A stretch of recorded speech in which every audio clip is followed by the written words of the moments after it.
everyone. This is Bill Griffin. Welcome to Different Take Podcast. If you like this content, please subscribe, like, share, comment.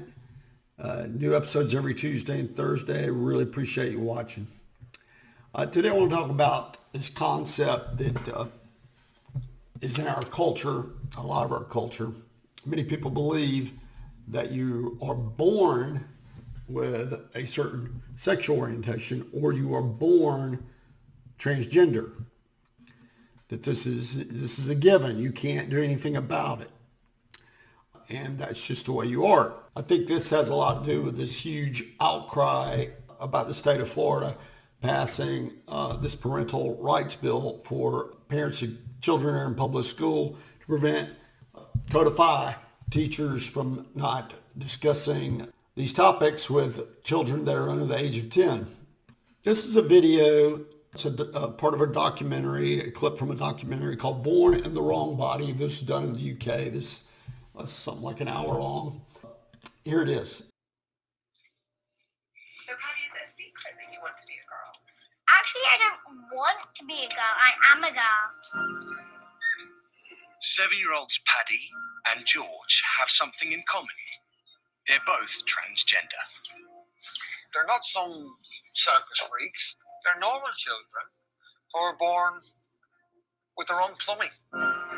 Today, kids as young as 3 are saying they were born the wrong gender. Are you a boy or a girl? Boy. Because I want to be a boy. But what do you do when your perfect baby girl wants to be a little boy? Go in there, otherwise I'll kill you. George hates being identified as a twin because he associates being a twin as being a girl. Or your youngest son wants to be daddy's little princess. The first thing I noticed here, a few things, is small children and the way that the parents speak of these children is that one parent says this is a given and the other parent says that this is a desire for the child who's very small, 7, 8 years old or something like that they are born in the wrong body. This is, of course, I guess if you were born in the wrong body, you'd want to change it. So, but it's presented, the documentary is presented as a given. And I think that a lot of parents would really have a hard time with this for many reasons. But one of them is that there is no scientific evidence to support that you're born this transgender, that you're born in the wrong body. Here's another video. This is Dr. Lisa Diamond.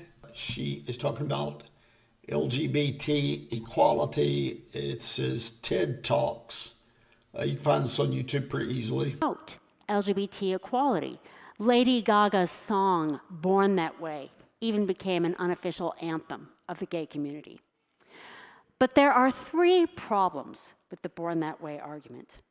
First, it's not scientifically accurate. Second, it's not legally necessary. But third, and most important, it's actually unjust.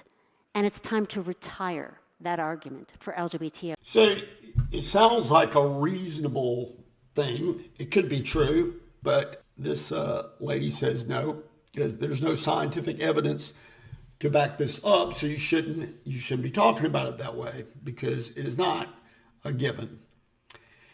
This is something I'm going to read from Douglas Murray, a transcript of an interview that he did where he makes the point about this and why this is so important for many people to say to the world, yes, this is the way I'm born and there's nothing that can be done about it. Douglas Murray is a political commentator, author of a book called Madness of Crowds. It's a good book. I recommend it. So this is an interview transcript with Peter Robinson, who is the host of a program, interviewer. It's called Uncommon Knowledge. So it's Douglas Murray. So for instance, gay rights, in which I'm gay myself, supporter of gay rights, I think it's all good, but it's a great product of liberal rights. It's a hideous foundation for them. Same thing with, for instance, women's rights. Great supporter of women's rights. Very glad it's happened. Glad we're here rather than 100 years ago. But it can be the basis But can it be the basis of a moral system or an ethical system? One of the reasons why I think we've become deranged on this is precisely as you mentioned, this hardware-software thing. The problem is something like this. One of the few things we can all agree on is that we shouldn't be mean to people because of something they can't help. It's one of the reasons why we dislike it when, for instance, somebody's rude about somebody who's disabled or taunts them about it. It's a horrible thing to do. Now, things that people can't possibly affect, we're iffy on. There's a question. Doesn't mean that we should be rude or unpleasant or anything else, but you're in different terrain. So most rights movements have moved towards this thing of born this way. The Lady Gaga view, as I say, born this way. And Peter Robinson responds with, born this way means not my fault. So you should be mean to people, whether it's people are not born that way. But for parents of small children, whether it is or not, they really do not necessarily want to have other people have these conversations with their children. Caretakers of children, their parents, they want to have these conversations in their own manner, time, and place. And for a person who's going to have very limited interaction with them for a pretty short time in their life, they are not comfortable with those third parties speaking to their children. In fact, I'm hard-pressed to understand why a grandfather or a grandparent would have this conversation with their grandchild when they could simply tell the parent or the caretaker, this is what the situation is. We have all kinds of living situations. It's not necessary for teachers to discuss their personal living situations with their students that are under the age of 10 or even older. So this is a page out of a book called, it's a children's book. It's obviously for small children, kindergartners or so, I believe. This book is called I Am Jazz. And it says, I have a girl brain, but a boy body. This is called transgender. I was born this way. Okay, this is precisely what I'm talking about. Parents aren't comfortable with this concept with their children because at best they don't know whether it's true or not. There's no scientific evidence to back this up. And in fact, there is the idea that your chromosomes are different in your brain. They're different for male and female. So it's not, there's not yet. There could be down the road, but there's no scientific evidence to support this concept.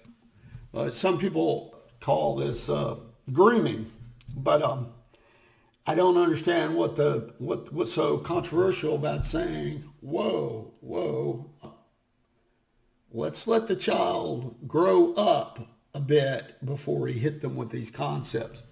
And in the instance of the UK video, the parents obviously care about their children, but they kind of come across as, at my places, maybe too accommodating, and maybe you should question how the child feels about the transgender business, because that is a serious thing that could wreak havoc on them mentally and emotionally as they grow up. Prohibiting these discussions with parents doesn't seem like a really crazy thing to do.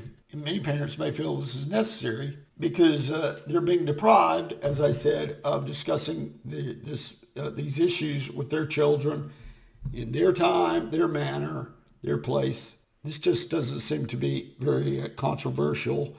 The parents are the ones that are going to have to shepherd their children through the stages of life in which they learn about these things.